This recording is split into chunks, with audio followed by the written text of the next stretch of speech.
I'm Todd, I play guitar. And I'm Nathan, and I'm the singer.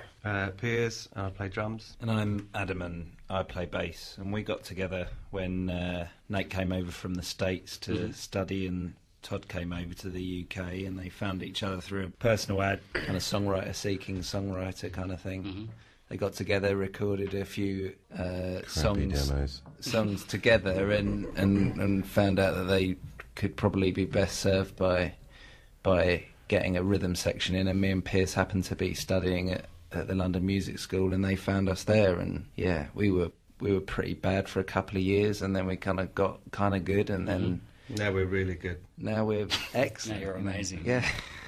Well, it kind of is a little bit like that, because that's probably over the last 8 or 9 years. Yeah, we've only 2 albums in that time. Yeah. But pretty much this album's almost like feel like the ultimate album to make for you We wrote guys. probably about 5-6 albums worth of material, but they're the 2 that we want you to hear. Yeah.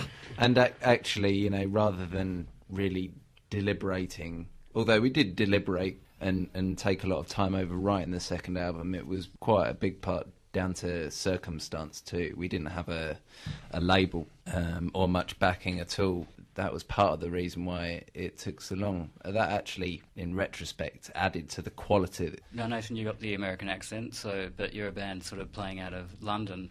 Did you grow up in America and now do you live in London? I grew up in Tennessee, right. And I moved over to England when I was 19. And Nate was like the only kid in his school that liked British music. There's one other guy, but he was kind of like he was the guy that got me into stuff. Cool. He wore like the Queen is Dead T-shirts and stuff like that. I was going to ask you actually, what English music did you like while you were over there? Well, I was really big into Britpop, like Blur and Oasis and The Verve, and also Radiohead, and still am. And I mean earlier things like the Stone Roses. Well, I sort of put you in this bracket of bands that I tend to love, and I call it like a triumphant melancholy. It's like Radiohead, as you mentioned there, and maybe Echo and the Bunnymen. There's like a sadness running through the music, a thread of melancholy, but there's a real sort of embracing of that and life as well. Well, yeah. I mean, we don't try and get too into working out what kind of feelings we create, but it's definitely the kind of music we love.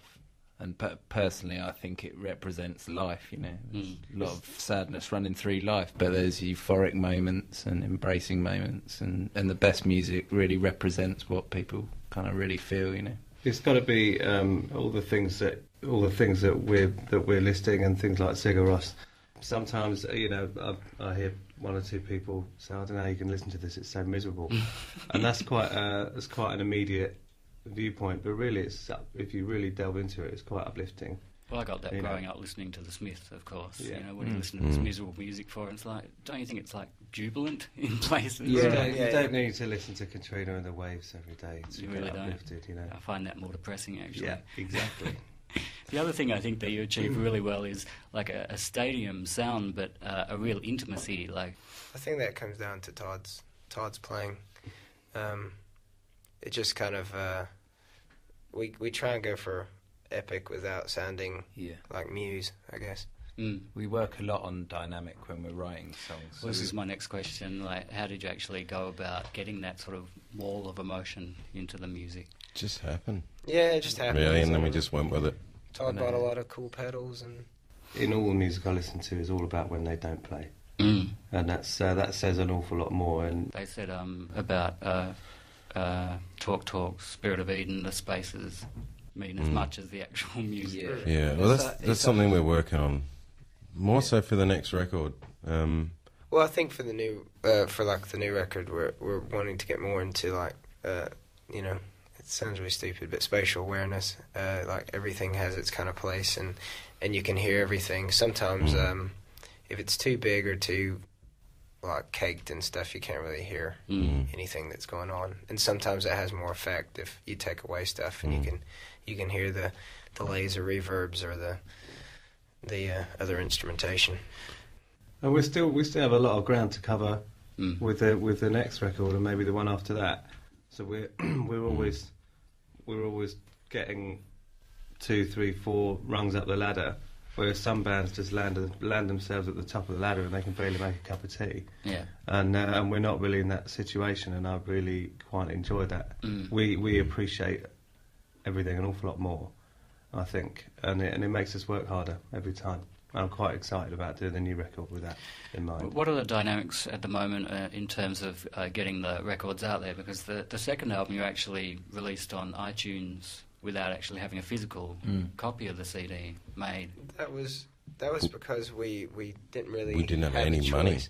Yeah. And How did that work? Did that work out for you? we finished our album in 2007, where we finished the first mix of it. We ended up remixing it, Right. but and it was just kind of sat on a shelf. And then Damon Marzano from iTunes, he had gotten our first album on import, and somehow he got it, and he was a massive fan of that, and he moved over to iTunes to do alt rock, and he was wondering what was going on, and he wanted to do something with it. So it was kind of he was our knight in shining armor, you know. And iTunes did a global single of the week, and they pushed the album a lot. And at the same time as Damon was kind of interested in doing something with the record, we got some great management, which is something we were in dire need of. We were really lucky because with the iTunes thing, we ended up selling 10,000 copies in the first week, and then which is 4,000 more than we ever sold of our first album the whole time it was out. Yeah, and that was, and it just kept selling and selling, and for us, it enabled us to make the decision of whether we wanted to stay independent, because we got offers from labels and Wine and Dine and all that sort of thing. We were just like, no, we're just not ready for that. We'd rather do it ourselves and be in complete control because of the experience that we have with the first record. How significant is the new media going to be then in promoting yourself? Yeah. Oh yeah, it's been instrumental to everything we've done. I mean, it started out with iTunes, but because we don't have a big kind of label machine behind us, we've relied on MySpace and Facebook and things like that to get the word out. And so you've been in Australia now for a couple of weeks. Yep. Yeah. And it's been great. Any stories to tell? You must have had some great too many. experiences. There's stories. We had a great time when we first got here, going down to Pyramid Rock. It was beautiful down there, and yeah, ever since it's been fantastic. We played a New Year's Eve show in Sydney, which was great, and then went up the coast. How have you been coping with the weather? Because you came from ridiculous temperatures in London, didn't you? We just about avoided the worst of the London temperatures. We left on Boxing Day, so we had a few days of snow, which is that initial, this is all right, look, everything's a bit nice, it's going to go in a few days, just deal with it. And then we left, and it just kicked off. So we've actually dodged the winter, which has been quite nice. But Monday over here was awful. It was like having a hairdryer blown in your face. Yeah. Didn't like that. So that was bad for us. Yeah. But generally, that's the only day I felt uncomfortable though. Thanks very much.